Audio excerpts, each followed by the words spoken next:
ನಮಸ್ಕಾರ. ಫೆಬ್ರವರಿಯಲ್ಲಿ ನಡೆದ ಒಂದು ಗ್ರಹಣದ ನಂತರ ವೃಷಭ ರಾಶಿಯವರಿಗೆ ಮುಂದಿನ 40 ದಿನಗಳು ತುಂಬಾನೇ ಮುಖ್ಯ ಅಂತ ಹೇಳೋ ಒಂದು ಜ್ಯೋತಿಷ್ಯ ವಿಶ್ಲೇಷಣೆಯ ಬಗ್ಗೆ ಇವತ್ತು ನಾವು ಆಳವಾಗಿ ಮಾತಾಡೋಣ. ಹೌದು. ಸಾಮಾನ್ಯವಾಗಿ ಗ್ರಹಣ ಅಂದ ತಕ್ಷಣ ಜನರಿಗೆ ಒಂದು ರೀತಿಯ ಆತಂಕ, ಭಯ ಶುರುವಾಗತ್ತೆ. ಏನೋ ಕೆಟ್ಟದ್ದಾಗತ್ತೆ ಅಂತ. ನಿಜ. ಆದರೆ ಈ ವಿಶ್ಲೇಷಣೆ ಆ ದಾರಿಯಲ್ಲೇ ಹೋಗುದಿಲ್ಲ. ಅದಕ್ಕೊಂದು ಬೇರೆ ಆಯಾಮ ಕೊಡುತ್ತೆ. ಎಕ್ಸಾಕ್ಟ್ಲಿ. ಅದೇ ನನಗೆ ಇಂಟ್ರೆಸ್ಟಿಂಗ್ ಅನ್ಸಿದ್ದು. ಇದೊಂದು ಶಿಕ್ಷೆ ಅಲ್ಲ, ಬದಲಾಗಿ ಜೀವನದ ಒಂದು ಹಳೆಯ ಅಧ್ಯಾಯ ಮುಗಿಸಿ ಒಂದು ಹೊಸ ಅಧ್ಯಾಯ ಶುರು ಮಾಡೋಕೆ ಒಂದು ಅವಕಾಶ ಅಂತ ಈ ವಿಶ್ಲೇಷಣೆ ಹೇಳುತ್ತೆ. ನಮ್ಮ ಇವತ್ತಿನ ಉದ್ದೇಶ ಏನಂದ್ರೆ, ಈ 40 ದಿನಗಳಲ್ಲಿ ಹಣ, ಕೆಲಸ, ಕುಟುಂಬ ಮತ್ತು ಆರೋಗ್ಯದ ವಿಷಯದಲ್ಲಿ ಬರುವ ಸವಾಲುಗಳು ಮತ್ತು ಅವಕಾಶಗಳ ಹಿಂದಿರೋ ಗುಪ್ತ ಸಂದೇಶ ಏನು ಅಂತ ಅರ್ಥ ಮಾಡ್ಕೊಳ್ಳೋದು. ನೀವ್ ಹೇಳಿದ್ದು ಸರಿ. ಜ್ಯೋತಿಷ್ಯದ ಭಾಷೆಯಲ್ಲಿ ಇದನ್ನ ಕಾರ್ಮಿಕ್ ರೀಸೆಟ್ ಅಂತ ಕರೀತಾರೆ. Karmic reset? ಹೌದು. ಅಂದ್ರೆ ನಮ್ಮ ಕರ್ಮದ ಲೆಕ್ಕಾಚಾರಗಳು ಮರು ಹೊಂದಾಣಿಕೆ ಆಗುವ ಸಮಯ.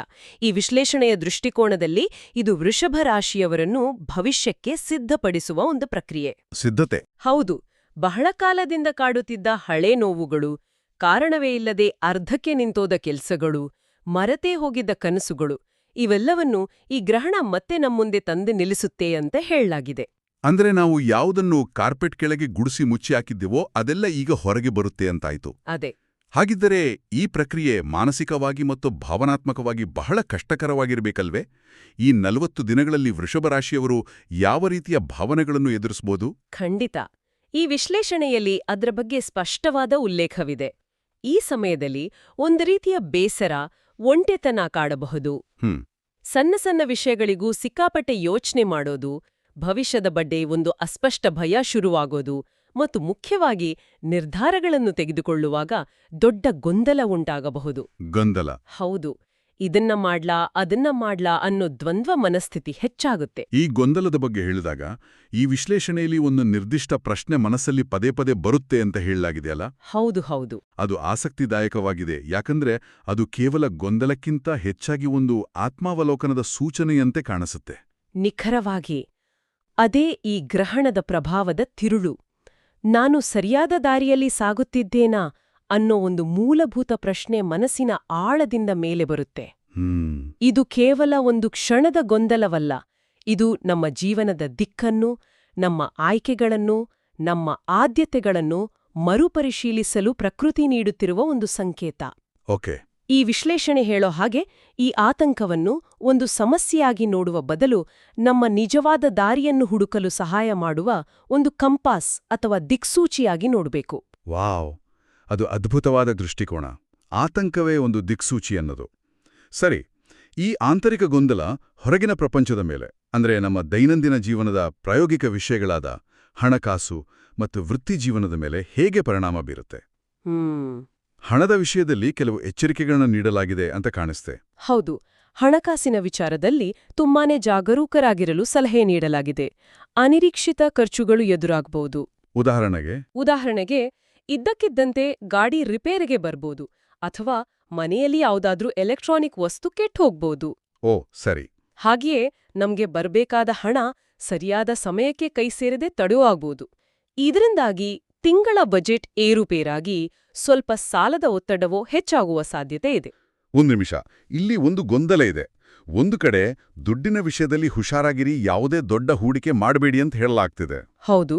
ಇನ್ನೊಂದು ಕಡೆ ಇದೇ ವಿಶ್ಲೇಷಣೆಯಲ್ಲಿ ಮುಂದೆ ಒಂದು ಹೊಸ ಆದಾಯದ ಮೂಲ ತೆರೆದುಕೊಳ್ಳುತ್ತೆ ಅಂತಾನೂ ಹೇಳಲಾಗ್ತಿದೆ.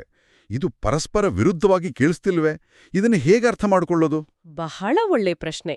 ಮೊದಲ ನೋಟಕ್ಕೆ ಇದು ವಿರುದ್ಧವಾಗಿ ಕಾಣಿಸಬಹುದು. ಆದ್ರೆ ಇದರ ಹಿಂದಿನ ತತ್ವವೇನೆಂದ್ರೆ, ಹೊಸದಕ್ಕೆ ಜಾಗ ಮಾಡಿಕೊಡಲು ಹಳೆಯದನ್ನು ಖಾಲಿ ಮಾಡಬೇಕು. ಓಕೆ. ಈ 40 ದಿನಗಳ ಅವಧಿಯಲ್ಲಿ ಹಣಕಾಸಿನ ಒತ್ತಡ ಯಾಕೆ ಬರುತ್ತೆ ಅಂದ್ರೆ, ನಮ್ಮ ಖರ್ಚಿನ ಅಭ್ಯಾಸಗಳನ್ನು, ನಮ್ಮ ಹಣಕಾಸಿನ ಆದ್ಯತೆಗಳನ್ನು ಮರುಪರಿಶೀಲಿಸಲು. ಈ ಸಮಯದಲ್ಲಿ ದೊಡ್ಡ ಹೂಡಿಕೆಗಳನ್ನು, ಉದಾಹರಣೆಗೆ ಷೇರ್ ಮಾರುಕಟ್ಟೆ ಅಥವಾ ಭೂಮಿ ಖರೀದಿ, ಮುಂದೂಡುವುನು ಉತ್ತಮ. ಆದರೆ ಈ ಸವಾಲಿನ ಅವಧಿ ಮುಗಿದ 30ರಿಂದ 45 ದಿನಗಳ ಒಳಗೆ ಒಂದು ಹೊಸ ಆದಾಯದ ಮೂಲ ತೆರೆಕೊಳ್ಳುವಲ್ಲಿದೆ ಅಂತ ಈ ವಿಶ್ಲೇಷಣೆ ಹೇಳುತ್ತೆ. ಓ, ಇದು ಬಹುಶಃ ನಮ್ಮ ಹವ್ಯಾಸದಿಂದ, ಅರಕಾಲಿಕ ಕೆಲಸದಿಂದ ಅಥವಾ ಯಾವುದೋ ಹೊಸ ಕೌಶಲ್ಯದಿಂದ ಬರಬಹುದು.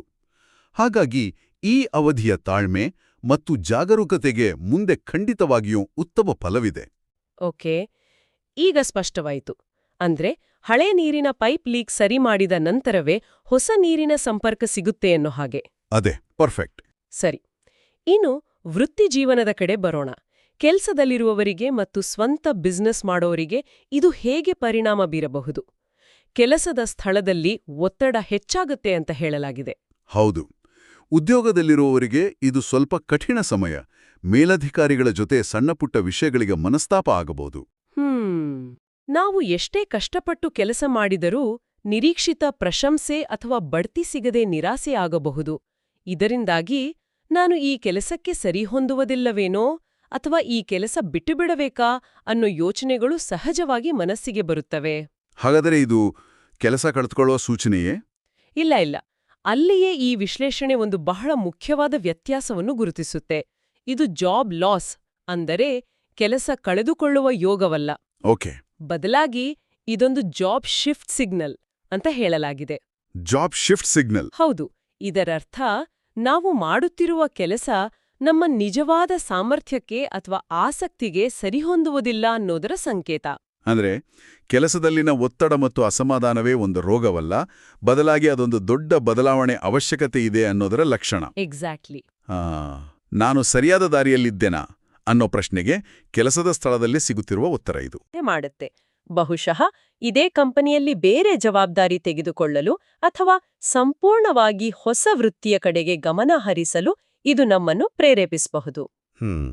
ಇನ್ನು ಸ್ವಂತ ವ್ಯವಹಾರ ಮಾಡುವವರಿಗೆ ಪಾಲುದಾರಿಕೆಯ ವಿಷಯದಲ್ಲಿ ಪಾರದರ್ಶಕತೆ ಮತ್ತು ಸಂವಹನದಲ್ಲಿ ಸ್ಪಷ್ಟತೆ ಬಹಳ ಮುಖ್ಯ. ಹೊಸ ಒಪ್ಪಂದಗಳನ್ನು ಮಾಡಿಕೊಳ್ಳುವಾಗ ಪ್ರತಿಯೊಂದು ಸಣ್ಣ ಅಂಶವನ್ನು ಗಮನವಿಟ್ಟು ಪರಿಶೀಲಿಸಬೇಕು. ನಾವು ಆಂತರಿಕ ಗೊಂದಲದ ಬಗ್ಗೆ ಮಾತಾಡಿದ್ವಿ. ಹೊರಗಿನ ಪ್ರಪಂಚದ ಸವಾಲುಗಳಾದ ಹಣ ಮತ್ತು ಕೆಲಸದ ಬಗ್ಗೆ ಚರ್ಚೆ ಮಾಡಿದ್ವಿ. ಈ ರೀತಿಯ ಒತ್ತಡ ಕೇವಲ ಆಫೀಸ್ನಲ್ಲಿ ಉಳಿಯೋದಿಲ್ಲ ಅಲ್ವಾ? ಖಂಡಿತ ಇಲ್ಲ. ಅದು ನಮ್ಮ ಜೊತೆ ಮನೆಗೂ ಬರುತ್ತೆ. ಇದು ಕುಟುಂಬ ಸಂಬಂಧಗಳ ಮೇಲೆ ಹೇಗೆ ಪರಿಣಾಮ ಬೀರುತ್ತೆ? ಹೌದು, ನೀವು ಹೇಳಿದ್ದು ಸರಿ. ಈ ಕಾರ್ಮಿಕ್ ರೀಸೆಟ್ ಪ್ರಕ್ರಿಯೆ ಕುಟುಂಬದ ಮೇಲೂ ಆಳವಾದ ಪ್ರಭಾವ ಬೀರುತ್ತೆ.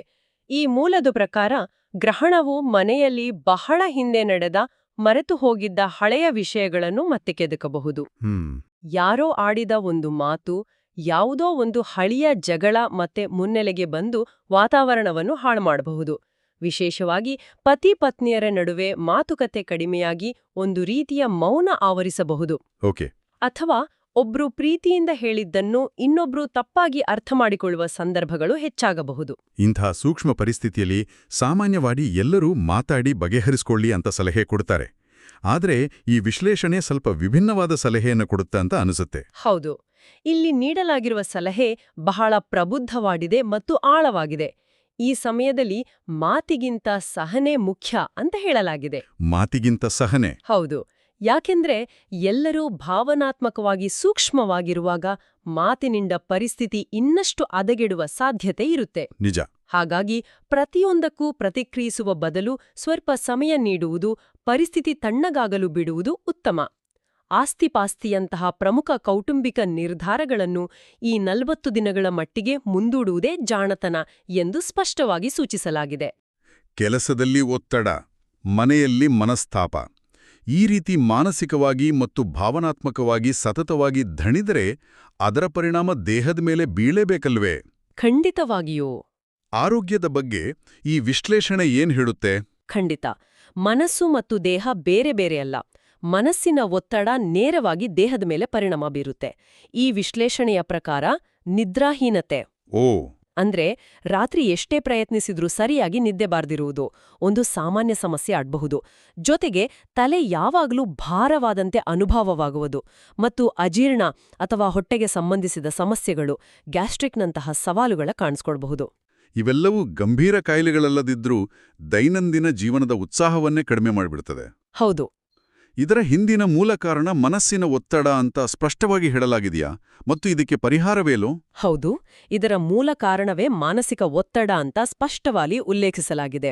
ಇದಕ್ಕೆ ದೊಡ್ಡ ದೊಡ್ಡ ಔಷಧಿಗಳ ಬದಲು ಸರಳವಾದ ಜೀವನ ಶೈಲಿಯ ಬದಲಾವಣೆಗಳೇ ಮದ್ದು ಅಂತ ಸಲಹೆ ನೀಡಲಾಗಿದೆ. ದಿನಕ್ಕೆ ಸಾಕಷ್ಟು ನೀರು ಕುಡಿಯುವುದು. ಯಾಕೆಂದ್ರೆ ದೇಹದಲ್ಲಿ ನೀರಿನಂಶ ಕಡಿಮೆಯಾದಾಗಲೂ ಆತಂಕ ಹೆಚ್ಚಾಗತ್ತೆ. ಸರಿ. ಮೂರನೆಯದಾಗಿ, ಮನಸ್ಸನ್ನು ಶಾಂತವಾಗಿಡಲು ಪ್ರಾರ್ಥನೆ, ಧ್ಯಾನ ಅಥವಾ ಕನಿಷ್ಠ ಪಕ್ಷ 10-15 ನಿಮಿಷಗಳ ಕಾಲ ಪ್ರಶಾಂತವಾದ ಸಂಗೀತ ಕೇಳುವುದು. ಸರಿ. ಇಷ್ಟೆಲ್ಲಾ ಸವಾಲುಗಳನ್ನು ಕೇಳಿದ ಮೇಲೆ ಇದೊಂದು ರೀತಿ ಅಗ್ನಿಪರೀಕ್ಷೆಯಂತೆ ಕಾಣಿಸುತ್ತಿದೆ.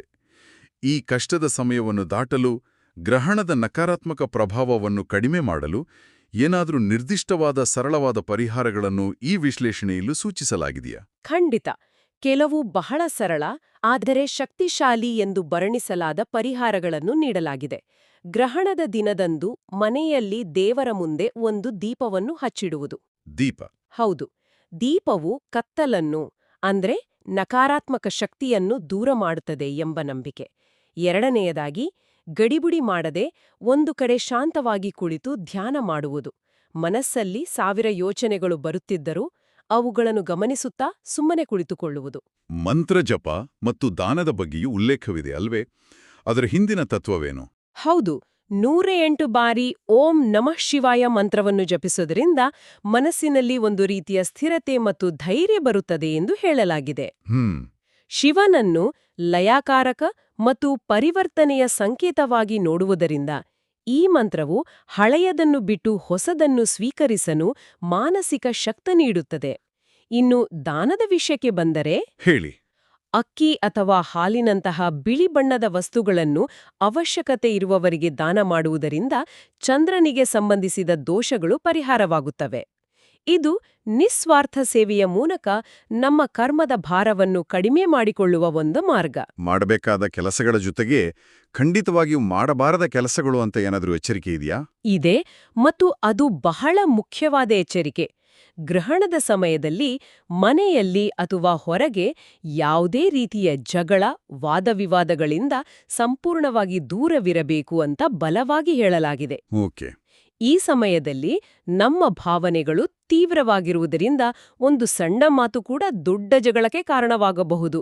ನಕಾರಾತ್ಮಕ ಮಾತುಗಳು, ದೂಷಣೆ, ಚರ್ಚೆಗಳು ಪರಿಸ್ಥಿತಿಯನ್ನು ಮತ್ತಷ್ಟು ಹದಗೆಡಿಸುತ್ತವೆ. ಹಾಗಾಗಿ ಮೌನವೇ ಲೇಸು.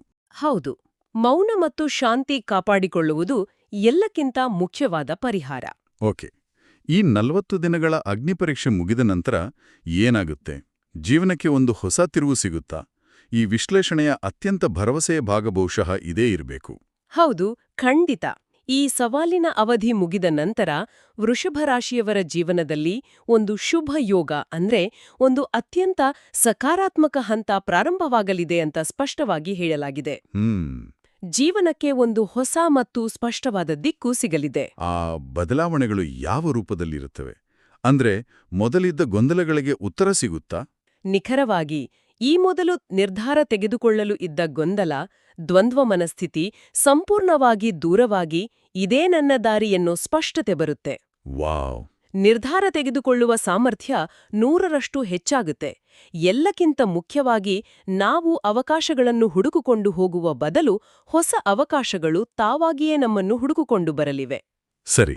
ಅದು ಹೊಸ ಉದ್ಯೋಗ, ವ್ಯವಹಾರದಲ್ಲಿ ಹೊಸ ಪ್ರಾಜೆಕ್ಟ್ ಅಥವಾ ವೈಯಕ್ತಿಕ ಜೀವನದಲ್ಲಿ ಒಂದು ಹೊಸ ಸಂಬಂಧದ ರೂಪದಲ್ಲೂ ಇರಬಹುದು.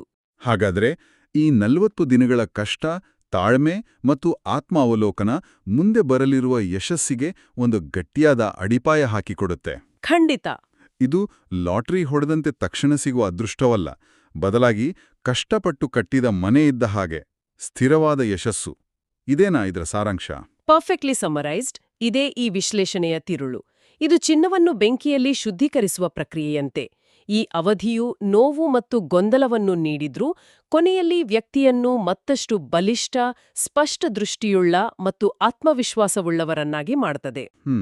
ಈ 40 ದಿನಗಳು ಶಿಕ್ಷೆಯಲ್ಲ, ಅದು ಮುಂದಿನ ಯಶಸ್ಸಿಗೆ ಬೇಕಾದ ತರಬೇತಿ. ಒಟ್ಟಾರೆಯಾಗಿ ಈ ವಿಶ್ಲೇಷಣೆಯನ್ನು ನೋಡಿದಾಗ ಇದು ಕೇವಲ ಭವಿಷ್ಯ ಹೇಳೋದಕ್ಕಿಂತ ಹೆಚ್ಚಾಗಿ ಜೀವನದ ಕಠಿಣ ಸಮಯವನ್ನು ಹೇಗೆ ಎದುರಿಸಬೇಕು ಅನ್ನೋದಕ್ಕೆ ಒಂದು ಮಾರ್ಗದರ್ಶಿಯಂತೆ ಕಾಣಿಸುತ್ತೆ. ಹೌದು. ತಾಳ್ಮೆ, ಆತ್ಮಾವಲೋಕನ ಮತ್ತು ಸಕಾರಾತ್ಮಕ ದೃಷ್ಟಿಕೋನವನ್ನು ಇಟ್ಟುಕೊಂಡ್ರೆ ಯಾವುದೇ ಸವಾಲನ್ನು ಒಂದು ಅವಕಾಶವಾಗಿ ಪರಿವರ್ತಿಸಬಹುದು ಅನ್ನೋ ಸಂದೇಶ ಇದರಲ್ಲಿದೆ. ಹೌದು. ನಮ್ಮ ಚರ್ಚೆಯ ಕೊನೆಯಲ್ಲಿ ಈ ವಿಶ್ಲೇಷಣೆಯಿಂದ ಒಂದು ಆಳವಾದ ಪ್ರಶ್ನೆಯನ್ನು ನಾವು ಕೇಳಿಕೊಳ್ಳಬಹುದು. ಗ್ರಹಣವು ಅರ್ಧಕ್ಕೆ ಬಿಟ್ಟ ಕನಸುಗಳನ್ನು ಮತ್ತೆ ನೆನಪಿಸುತ್ತದೆ ಅಂತ ನಾವು ಆರಂಭದಲ್ಲಿ ಹೇಳಿದ್ವಿ. ಹೌದು, ಹೇಳಿದ್ವಿ. ಹಾಗಾದ್ರೆ ಈ 40 ದಿನಗಳ ಸಿದ್ಧತೆಯ ಅವಧಿಯಲ್ಲಿ ನಾವು ಅರ್ಧಕ್ಕೆ ಬಿಟ್ಟಿರುವ ಯಾವ ಕನಸನ್ನು ಪೂರ್ಣಗೊಳಿಸಲು ನಮ್ಮ ಮನಸ್ಸು ನಿಜವಾಗಿಯೂ ಸಿದ್ಧವಾಗಬೇಕು? ಬಹುಶಃ ಈ ಪ್ರಶ್ನೆಗೆ ಉತ್ತರವನ್ನು ಕಂಡುಕೊಳ್ಳುವುದೇ ಈ ಇಡೀ ಪ್ರಕ್ರಿಯೆಯ ನಿಜವಾದ ಉದ್ದೇಶವಾಗಿರಬಹುದು. ಅದ್ಭುತವಾದ ಮಾತು. ಆ ಪ್ರಶ್ನೆಯೊಂದಿಗೆ ಇಂದಿನ ನಮ್ಮ ಈ ಚರ್ಚೆಯನ್ನು ಮುಗಿಸೋಣ. ಕೇಳುಗರು ಅದರ ಬಗ್ಗೆ ಚಿಂತಿಸಲಿ.